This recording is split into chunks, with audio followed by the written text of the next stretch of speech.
You take your victory lap here, Z. You said it from the beginning of the year, the dark horse, the very disrespected, and no one thought that they were a good hockey team, Quinnipiac Bobcats. You're gonna be bitter about that one, eh? Fucking. It was funny. People like called. I think it was more of a compliment towards Minnesota that people were like big underdog Quinnipiac. They were the number 2 team in the country. So, but yeah, I mean, again, like at the beginning of the year, they're obviously an older team. They don't have the same level of, NHL drafted prospects or just prospects in general as other teams. But I mean, they play structured. They play hard. They will run you through the fucking glass, and they play with pace too. And again, that goalie, monster year.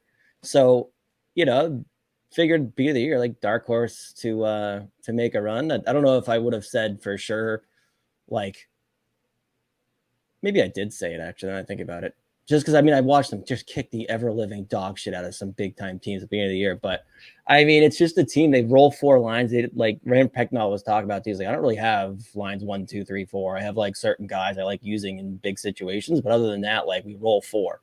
And they really do. I would imagine like the ice time, if you look at it, is probably very similar, like all the way up and down that lineup. But obviously they took care of business there in the against Michigan. That was a crazy game too. And then they just come back to beat Minnesota. I cannot believe they did not have Faber on the ice to start that fucking overtime.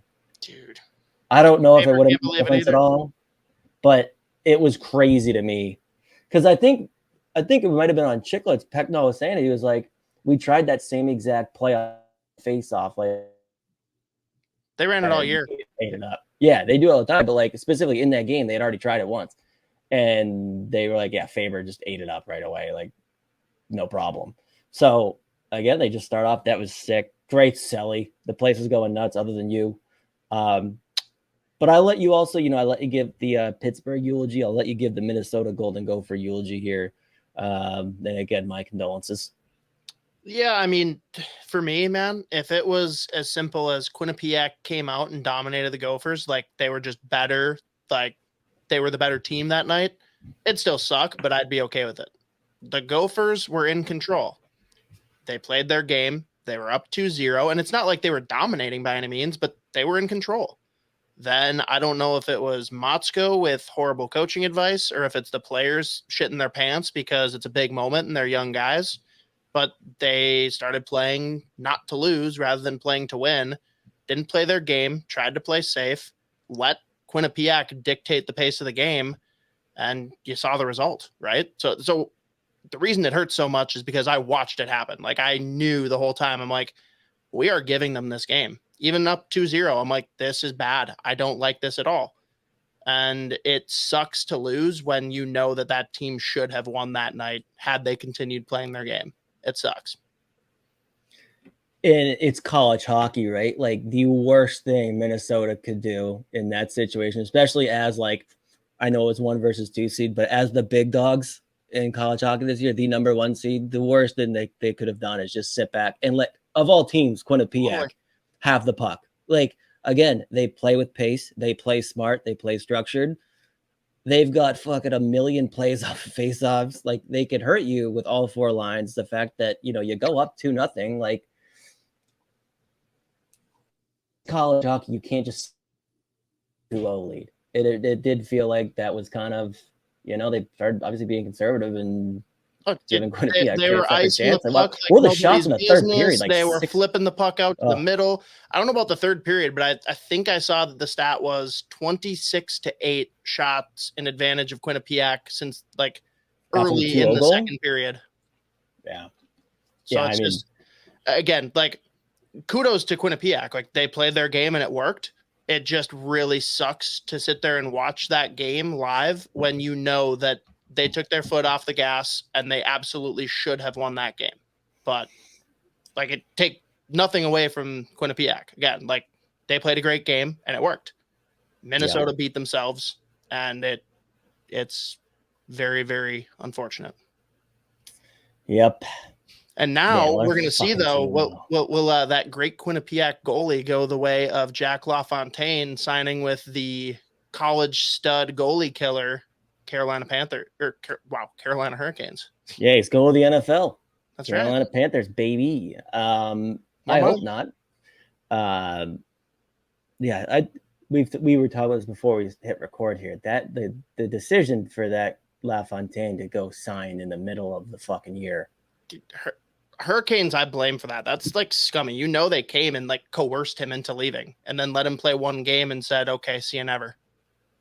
Crazy. It's crazy. fucking stupid. I think it's a very different situation, obviously, but Obviously, I'm being cheeky. No, I know. It is really funny too that like Rod gets out there to watch his son win the Natty, and he's like, "I like this goalie. I think I'll have him. I think I will take him, please. Thank you." But let's, unless you have anything else you want to talk about from the Frozen Four, maybe we can pivot from the sorrows, and you can give a little ray of hope to Gopher faithful out there. Talk about our prospect of the week. Yeah, I mean, last thing I'll say on the Minnesota Golden Gophers here. What a fucking season. What a goddamn. That's one of the best college hockey teams I've ever seen play. I think it's the best I've ever seen. I'm being honest. They were unbelievable this season. And I mean, just 11, like Cooley, stud. He still hasn't made a decision yet. I know.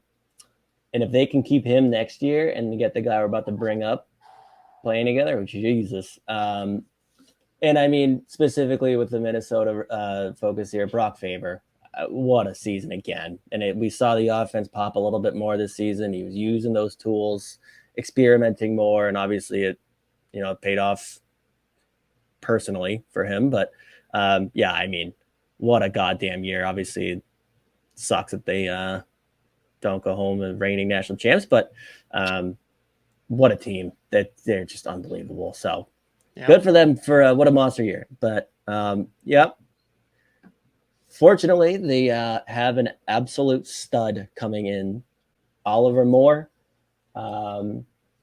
Minnesota kid, playing with the national team development program. He's in that like 3 to 4 like top guys on that team. He's just an absolute stud. I think there are plenty of people who would probably take him first of all those national team development program kids. And it's just like he might have the most well-rounded tools of anyone in this draft. Like the skating is insane. Elite speed, agility. He can shoot. He makes plays. He defends well. Like he just does literally everything that you could ask for. I think he's probably 5'11". I think he might be like 170 pounds. So he'll bulk up a little bit. But I mean, he's got to go top 10 for me. And I think this year he's played 60, 70 games. He got close to 100 points. But whether it's, in transition or just playmaking in the offensive zone, but even like the little things that usually it takes players a while to kind of figure out or do at the pro level, like not just winning pucks when he's going to retrieve, but like actually establishing body position and making plays off that turn there. Like the little details with him, they're already there. So the base with the tools, the hockey sense, and just like that skating, he's ridiculous. So the fact that there's a possibility he could potentially be playing with Logan Cooley at Minnesota, that's going to be possibly like the most deadly 1-2 punch in college hockey next season. So, I mean, the kid's a stud. And I think, again, I know a lot of people will take him. Right there. Yeah, but Snuggerud too. Like, but again, it's like all 3 areas of the ice. Like he is very effective, and he turns defense into offense in 2 seconds. So, well-rounded player, elite tools, and for me, he's top 10 all day. And again, I know a lot of people take him over a guy like Will Smith, who probably has all the headlines. And it's kind of like he mixes like the playmaking of Will Smith with the work rate of like Ryan Leonard, those 3 there at the National Team Development Program. Like, so I love him. He's a can't miss. Like he's a stud, and he's only going to get better, which is scary. I like to hear that. Yeah, it's quite the get for Minnesota for sure. Yeah, I'm trying to pull up if I had anything else.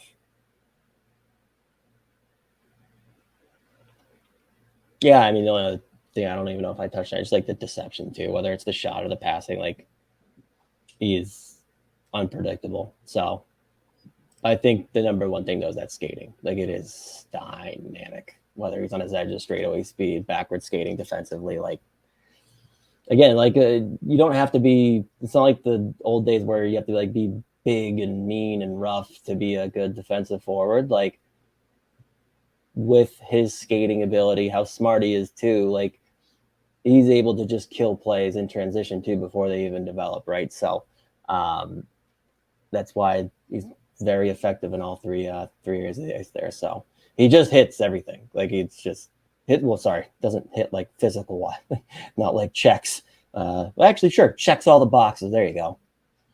Damn. There you go. Oliver Moore, stud, animal, Minnesota Golden Gophers. Jesus, what a team! That'll be fun.